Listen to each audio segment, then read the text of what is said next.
I've been lazy. Listen, it's okay.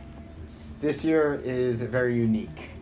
That's all I'm going to I say. don't know what happened. I think that the summer was too hot, and I'm like, Well, the working out, can play a role in this, but it's not going to make it better if you keep just kind of jumping on it. Because remember, we were saying for you, your lower back pain increases when you're sitting to standing, you're getting up, and you're doing movements standing. So if you were standing and doing any activity, weights, running, jumping, yoga, you're probably going to have some more pain, whereas if you're laying on your back, you didn't really have pain. So what do I think is happening here? I think what you did is this. You just slammed your disc pretty hard. How the heck did you do that? You don't need a rhyme or a reason. I don't know. I can't tell you honestly that I know exactly what's happening.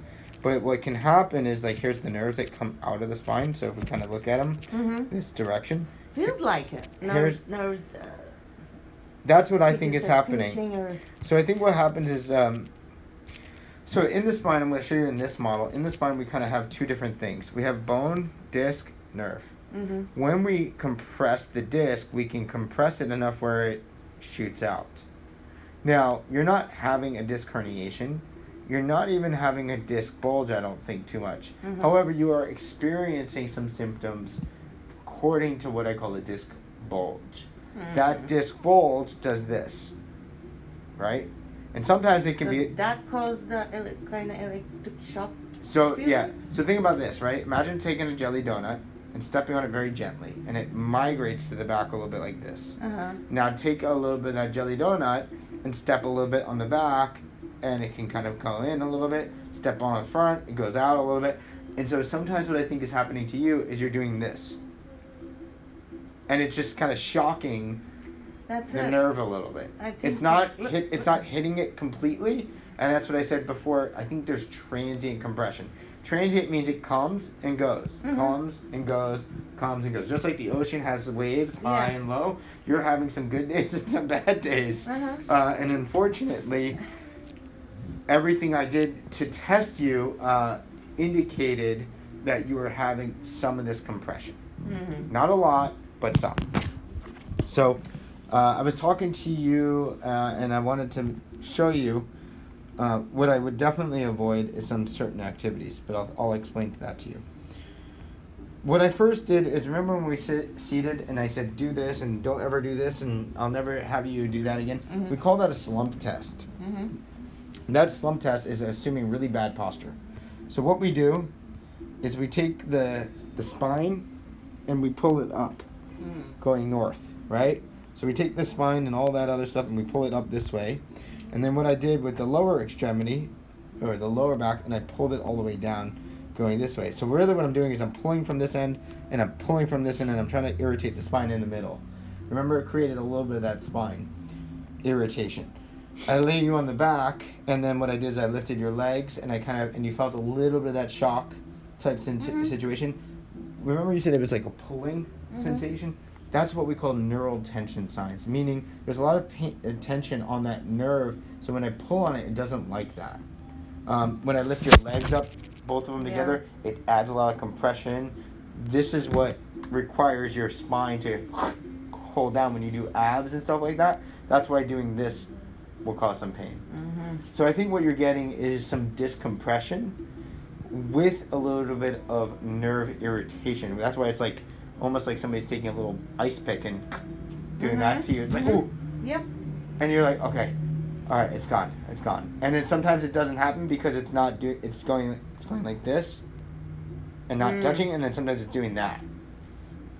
That's what I think is happening to you.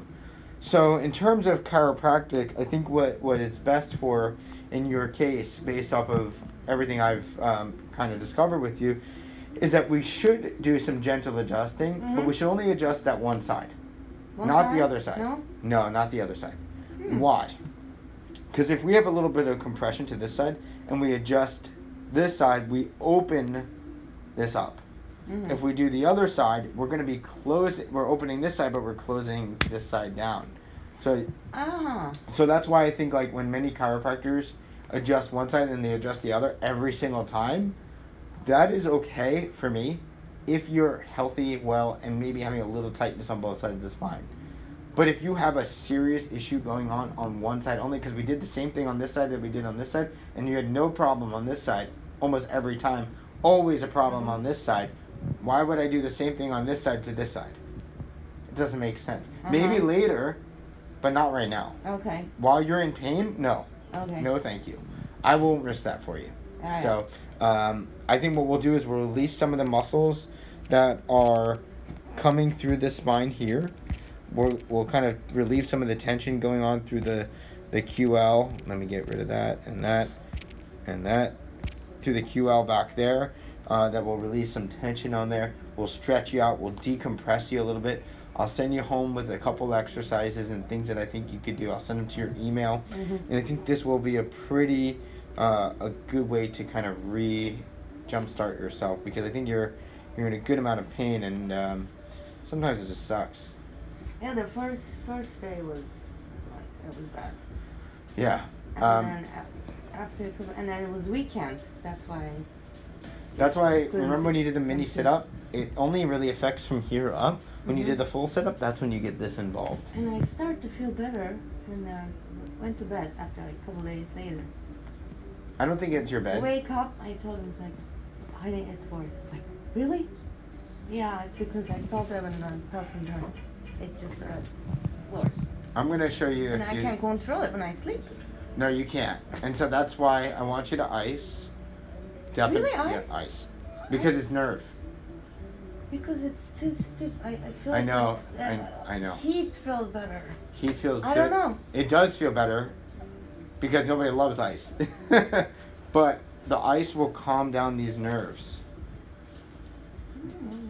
How about this? Ready? I know you don't want to do that, but there's two options. Ready? You can do this.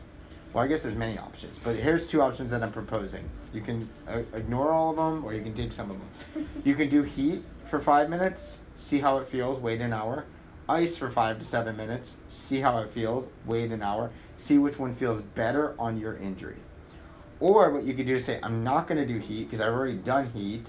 I'm going to just try ice for all the rest of the tonight and see how I feel when I wake up in the morning. And then that's another option. I don't think you have a wrong answer. The biggest answer for you, in my opinion, is actually sending you home with something that you can do to help yourself. And I'm going to do that, okay? The way I do that is by sending you exercises. So I'm going to send you some exercises to your email and stuff like that. So you email it, right? Not text, right? Yeah, I'm just making sure technology-wise you're okay. No, I'll Okay. fix my Okay. messaging. Okay. Do you have any questions for me?